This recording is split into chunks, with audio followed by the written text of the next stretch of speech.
اسکار خوشمزه ترین دسر تابستونی تعلق میگیره به طالبی بستنی. این دسر با عطر و طعم دلچسبش تابستون رو براتون خنک میکنه.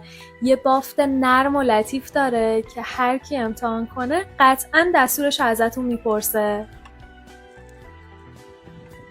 کافیه که فقط طالبی یا ملون رو با شکر، خامه، شیر، بستنی وانیلی و اگه دوست داشتید چند قطره رنگ خوراکی سبز داخل میکسر بریزید تا یک دست بشه. بعد ژلاتین حل شده رو اضافه کنید. دیگه فقط کافیه داخل قالب مد نظرتون بریزید و بذاریدش توی یخچال تا خودشو بگیره. خیلی راحت هم جدا میشه. کافیه که فقط کنارهاشو با کمک یک کارد از دیواره قالب جدا کنید. به همین راحتی برمیگرده.